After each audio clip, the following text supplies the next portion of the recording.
kita akan belajar tentang metode sampling dan estimasi. Nah, pada video kali ini kita akan berharap setelah teman-teman menonton video ini, maka teman-teman dapat memahami dan mengerti makna populasi dan sampel serta pentingnya sampel dalam penelitian. Terus teman-teman juga bisa memahami dan mengerti metode penarikan sampel, probabilitas, dan non-probabilitas. Teman-teman juga memahami dan mengerti tentang teori pendugaan, terus mengerti juga kesalahan standar dari rata-rata hitung sampel, memahami dan dapat membuat interval keyakinan untuk rata-rata dan proporsi, serta yang terakhir teman-teman dapat memahami dan dapat membuat interval keyakinan untuk selisih rata-rata dan selisih proporsi. Pada video yang lalu kita sudah belajar tentang statistika deskriptif. Jadi statistika deskriptif itu yang kita gunakan untuk menggambarkan atau mendeskripsikan data yang telah dikumpulkan menjadi sebuah informasi. Seperti yang kita sudah pelajari, yaitu ukuran pemusatan, ukuran penyebaran, angka indeks, serta bagaimana cara menyajikan data yang baik dan tepat. Jadi pada video kali ini kita akan mulai dengan mempelajari statistika induktif.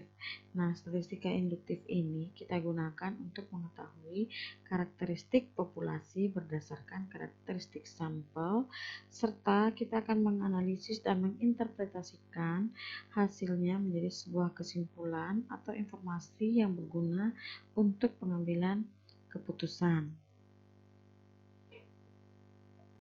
Informasi seperti probabilitas suatu peristiwa, pengujian hipotesis, itu merupakan kajian utama dari statistika induktif.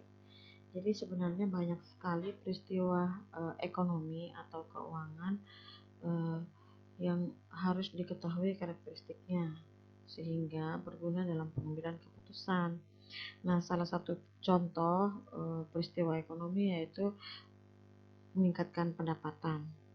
Jadi ada sebuah survei yang dilakukan untuk mengidentifikasi apa sajakah yang harus dilakukan oleh masyarakat agar bisa masuk ke dalam kelas menengah atas untuk meningkatkan pendapatan mereka. Nah, survei sosial ekonomi status itu merupakan salah satu upaya untuk mengetahui bagaimana sih masyarakat itu bisa dapat meningkatkan pendapatan mereka. Nah, kemudian survei dilakukan dengan memilih 500 responden yang merupakan masyarakat usia produktif yang berusia antara 18 sampai 50 tahun.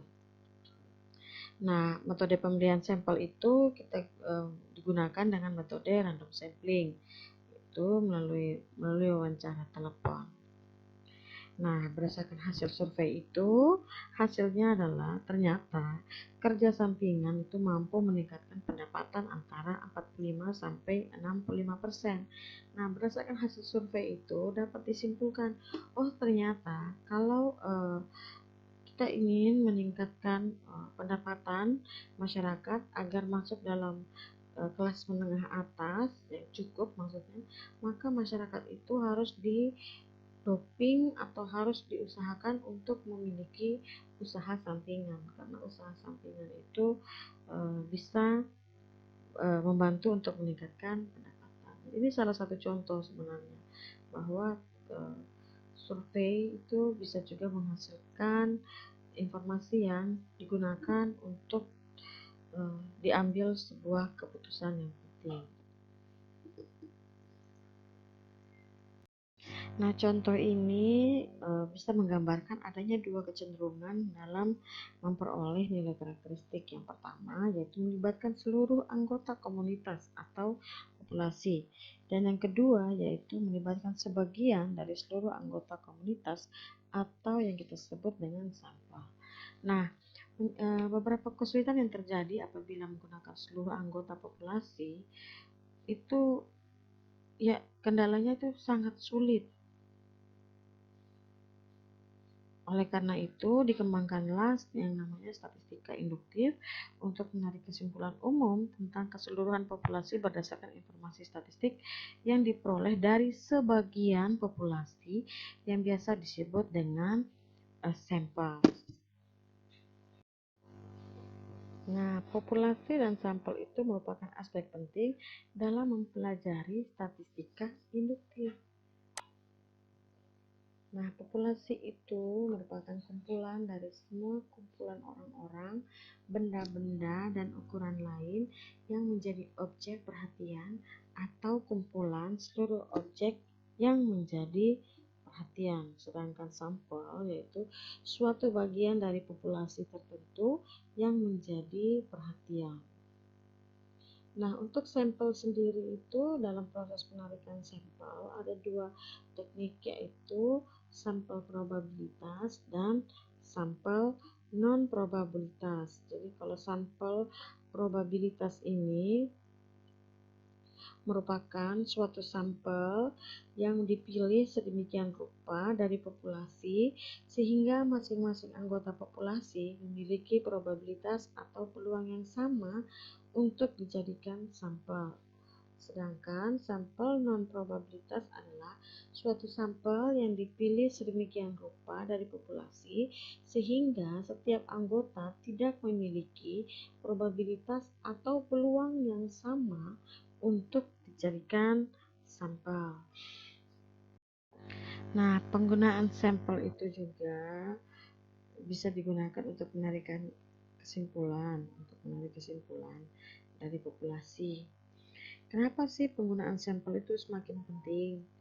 Karena seringkali penggunaan dari populasi itu dipandang kurang layak.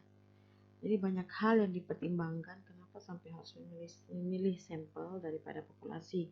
Yang pertama, mendata dan menghubungi seluruh populasi itu seringkali menghabiskan waktu. Contohnya, kita mau mendata kira-kira apa sih kesimpulan dari para penggemar Hyunbin, misalnya saat itu Hyunbin datang ke Indonesia dari Korea, datang ke Indonesia. Terus kemudian kita akan melakukan survei untuk mendata kira-kira ada manfaat tidak dari hadirnya Hyunbin di Indonesia dalam konser Hyunbin misalnya. Nah, kita bayangkan saja penggemar Hyunbin itu berapa juta orang.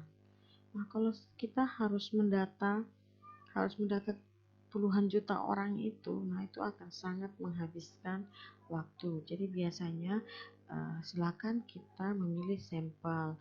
Kira-kira berapa sih sampel yang akan kita ambil untuk bisa mewakili populasi yang sekian banyak itu.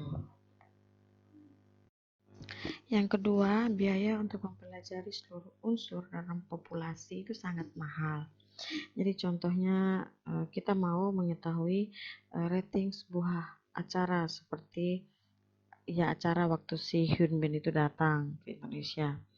Nah, populasi tadi ada kita prediksikan 35 juta. Nah, apabila setiap anggota memerlukan waktu 6 menit, maka pulsa telepon yang dibutuhkan itu adalah Rp750 per anggota.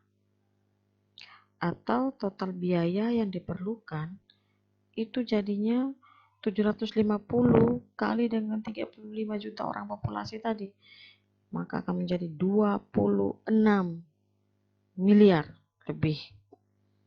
Jadi itu untuk biaya untuk mempelajari seluruh unsur populasi itu sangat mahal. Alasan yang berikutnya lagi yaitu tidak mungkin menguji secara fisik seluruh unsur populasi. Jadi akan sangat sulit untuk menguji, apalagi untuk keseluruhan populasi itu yang sifatnya tidak terbatas. Contohnya seperti pada kasus bunga bank misalnya, atau nilai tukar rupiah dan harga saham itu dia berubah kan setiap saat, bahkan setiap detik berubah. Jadi akan sangat sulit untuk menghitung populasinya karena jumlahnya yang tidak terbatas. Maka diambil sampel dari populasi tersebut, yaitu suku bunga harian atau bulanan dan tahunan relatif yang dapat memudahkan dalam analisis statistiknya. Atau pada kasus yang bersifat fisik seperti populasi burung, ikan, dan lain-lain, itu yang selalu bergerak. Perhitungan populasi juga sulit untuk dilakukan. Jadi kalau kita mau bilang, oh saya mau menghitung atau populasi misalnya tangkapan nelayan, nah sangat tidak mungkin sekali. Ikan ini kan kalau mau menghitung populasi ikan di Sumba Timur saja contohnya, itu kan tidak mungkin bisa karena ikannya berpindah-pindah gitu. Mana saya tahu ikan yang ada di Sumba Timur ini berapa banyak. Jadi itu tergolong dengan populasi yang tak terbatas. Dan yang terakhir alasan lainnya itu sifat pengujian yang destruktif. Nah, sifat yang ini biasanya berlaku untuk populasi yang bersifat benda. Misalnya kalau saya mau melakukan uji standar mutu makanan, jadi kan tidak mungkin melakukan uji mutu pada seluruh produksi makanan. Jadi kalau andaikan saya uji semua makanan, maka produksi akan habis untuk diuji. Tidak ada yang untuk dijual. Misalnya coklat beng-beng, kita harus tes taraf tingkat gulanya itu pas atau tidak biar dia manis misalnya. Kan yang diambil tidak mungkin semua, tidak mungkin dites semuanya. Pilih salah satu saja. Nah, kalau semuanya diambil untuk dites, maka tidak ada beng-beng yang bisa dijual. Kayak gitu. Jadi ada beberapa metode yang dapat digunakan untuk memilih sampel dari populasi. Memang tidak ada metode yang terbaik untuk memilih sampel dari populasi ini. Namun setiap metode itu atau setiap metode pengambilan sampel atau teknik sampling itu memiliki tujuan yang sama, yaitu dapat memberikan kesempatan untuk menentukan unsur atau anggota populasi untuk dimasukkan ke dalam sampel. Nah, metode pengambilan sampel ini tadi sudah saya katakan dibagi menjadi dua, yaitu sampel probabilitas dan sampel non-probabilitas. Nah, kalau penarikan sampel probabilitas itu suatu metode yang memberikan kesempatan sama terhadap anggota populasi untuk menjadi sampel. Sementara itu, metode penarikan sampel non-probabilitas kebalikannya, yaitu tidak semua anggota populasi itu memiliki probabilitas yang sama. Hal ini kenapa? Kenapa terjadi? Karena sampel diambil itu dengan pertimbangan khusus atau dengan susunan sampling yang sistematis. Nah, untuk metode penarikan sampel, untuk sampel probabilitas itu ada terdiri dari 3 metode, yaitu penarikan sampel acak sederhana, penarikan sampel acak terstruktur, dan penarikan sampel cluster. Sedangkan sampel non-probabilitas itu terdiri dari penarikan sampel sistematis, penarikan sampel kuota, dan penarikan sampel purposif. Pertama adalah kita akan melihat tentang penarikan sampel acak sederhana. Jadi penarikan sampel acak sederhana ini merupakan pengambilan sampel dari populasi secara acak tanpa memperhatikan strata yang ada dalam populasi, dan setiap anggota populasi memiliki kesempatan yang sama untuk dijadikan sampel.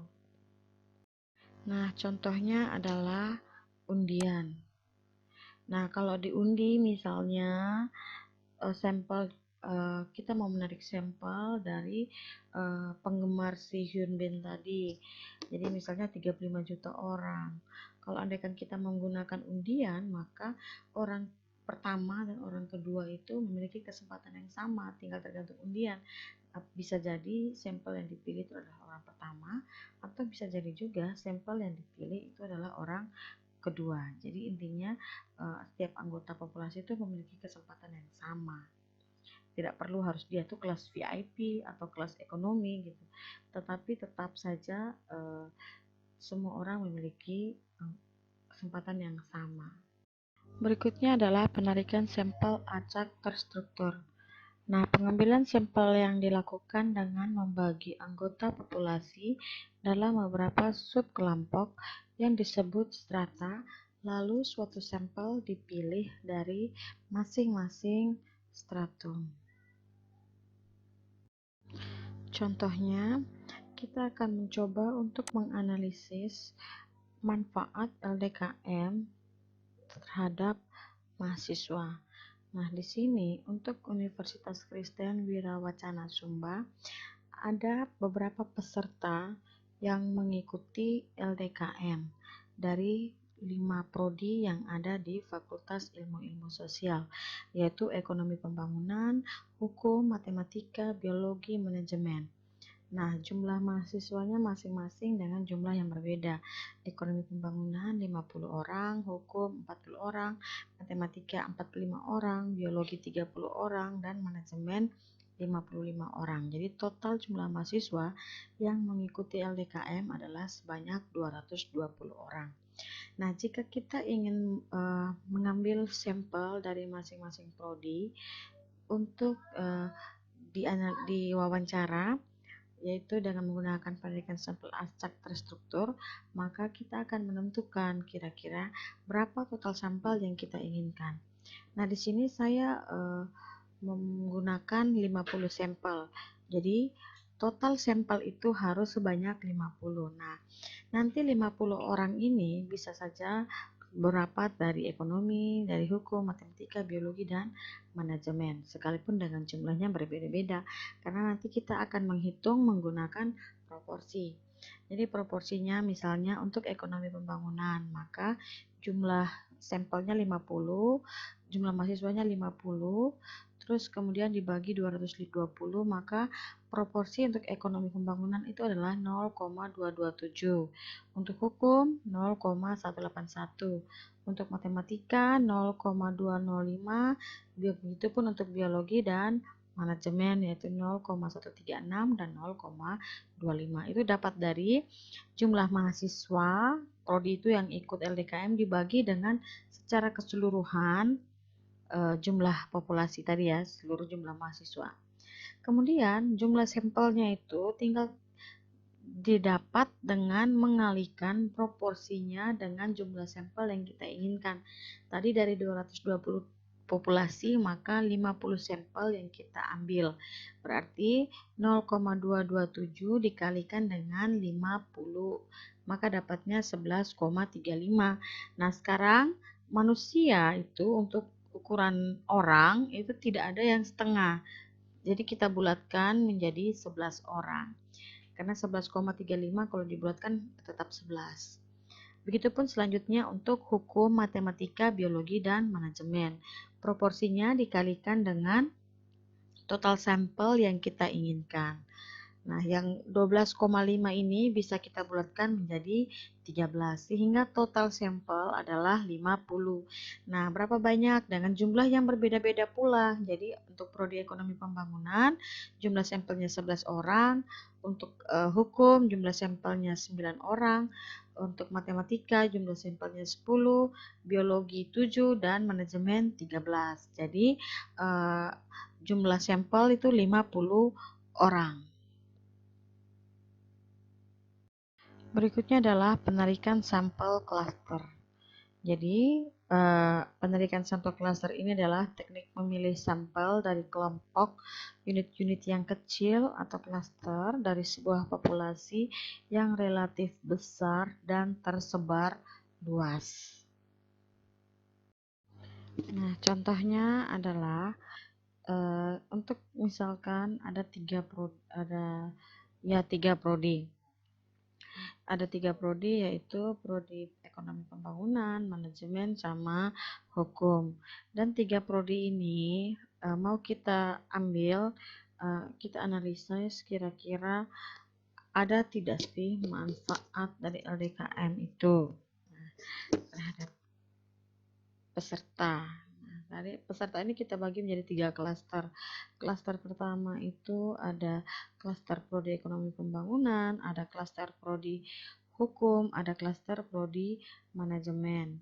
Nah, kalau di dalam teknik penaikan klaster ini kita bisa gunakan klaster random sampling. Jadi ceritanya ya, nanti dari ketiga klaster ini akan dipilih kira-kira klaster mana yang akan kita pakai.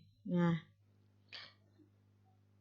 jadi kalau seandainya saat kita memilih ternyata klaster 1 itu yang terpilih, jadi klaster 1 tadi itu adalah klaster ekonomi pembangunan, maka prodi mahasiswa yang mengikuti LDKM untuk di prodi ekonomi pembangunan itulah yang akan diwawancarai. Jadi itu yang mewakili populasi atau yang dijadikan sebagai sampel. Berikutnya adalah penarikan sampel sistematik atau systematic random sampling. Nah, penarikan sampel sistematis adalah penarikan sampel yang berdasarkan urutan dari anggota populasi yang telah diberi nomor urut yang dapat didefinisikan sebagai berikut, yaitu apabila setiap unsur atau anggota dalam populasi disusun dengan cara tertentu secara alfabetis dari besar hingga kecil atau sebaliknya, kemudian dipilih titik awal secara acak, lalu setiap anggota ke K dari populasi dipilih sebagai sampel.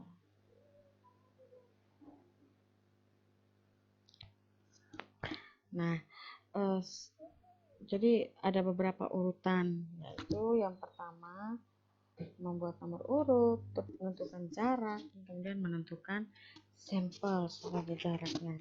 Jadi di sini contohnya, jadi kita misalnya mau memilih 5 perusahaan reksadana dari 82 perusahaan reksadana yang ada. Jadi perusahaan yang akan kita pilih sampel tadi itu kita gunakan dipilih dengan menggunakan metode sistematis. Jadi langkah pertama kita memberikan nomor urut. Jadi kalau misalnya saya membuat nomor urut secara alfabet, jadi dari huruf A ke huruf Z. Jadi perusahaan yang huruf A-nya akan nomor 1, begitu dan seterusnya sampai perusahaan yang huruf awalnya Z itu akan menjadi nomor yang paling belakang, paling terakhir. Nah, kemudian yang kedua adalah menentukan jarak antar populasi. Jadi jumlah populasi kita kan ada 82 tadi, 82 perusahaan. Nah, dan jumlah sampelnya itu 5. Kenapa 5? Karena jarak sampel yang saya tentukan itu ada 16. Jadi nomor 1 itu sampel pertama, 16 sampel kedua, 16 berikutnya lagi itu sampel ke 3, 16 berikutnya lagi sampai ke 4, 16 berikutnya lagi sampel ke 5. Jadi jarak antar sampel itu ada 16, 16, 16. Jadi ulang, sampel pertama itu nomor 1 pasti sampel pertama. 16 setelah pertama tadi sampel pertama itu ada sampel ke nomor urut 17. Nah, yang namanya ada di nomor urut 17 itu menjadi sampel kedua. Kemudian 16 urut berikutnya lagi itu 33. Berarti nama perusahaan yang ada di urutan ke-33 itu akan menjadi sampel ketiga. Terus berikutnya lagi sampai sampel ke 5 itu yang nomor urutnya 65. Jadi total sampel yang dari 82 perusahaan itu adalah 5 dan siapa-siapa saja ya mereka tadi yang ada di urutan pertama 17, 33, 49 dan 65.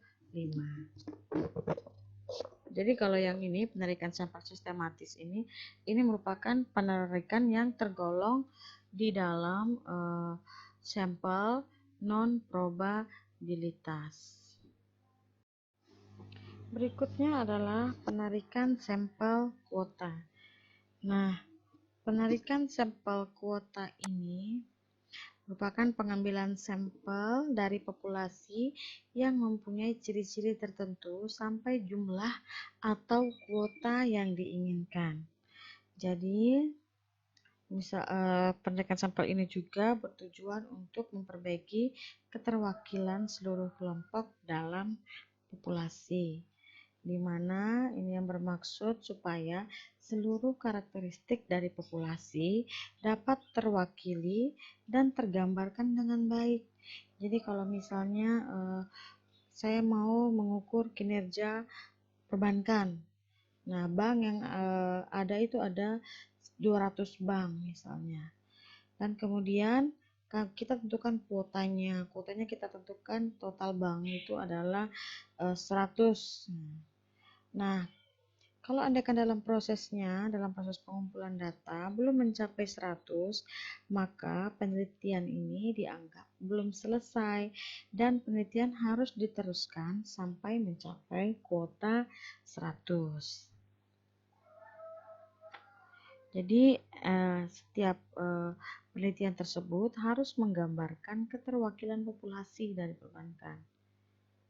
Jadi setiap kelompok itu harus mempunyai kuota. Jadi misalnya bank itu dibagi menjadi 3 bagian, yaitu ada bank yang beraset besar, bank beraset sedang, dan bank beraset kecil.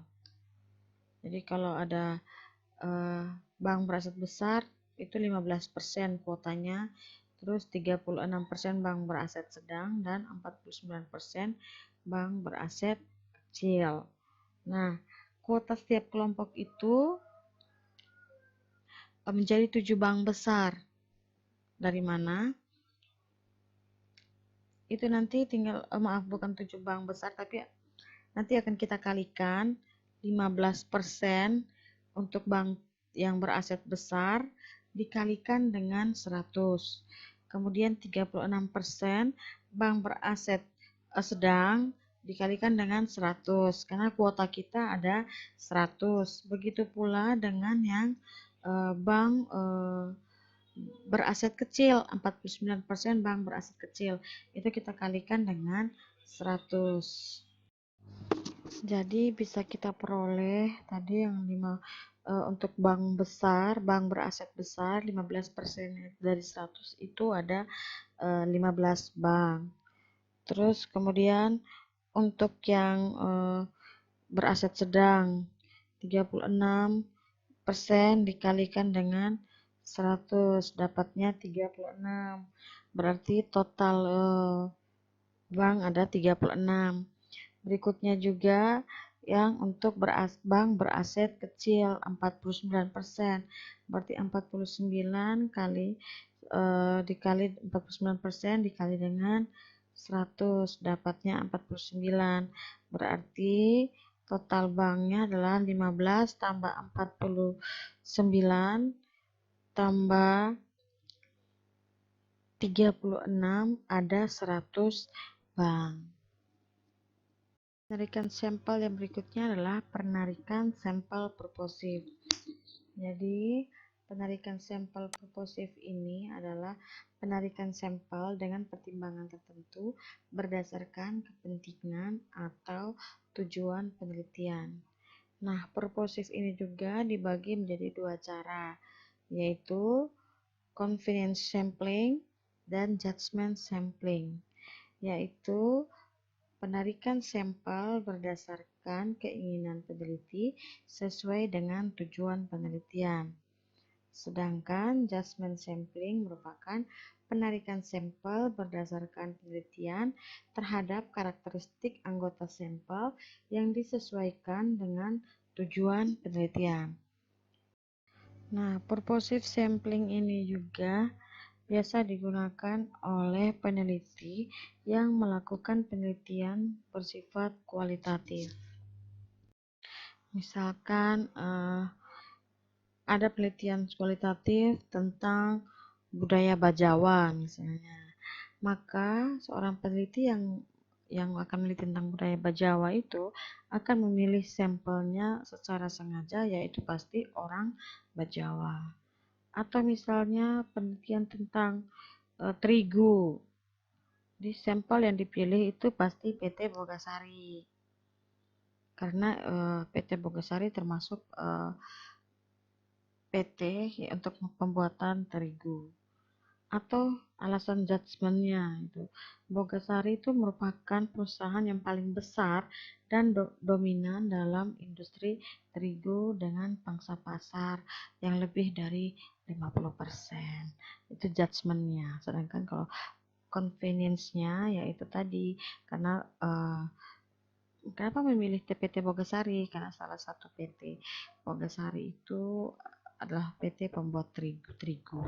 Judgementnya adalah karena dia salah satu PT yang besar dan pangsa pasarnya lebih dari 50%.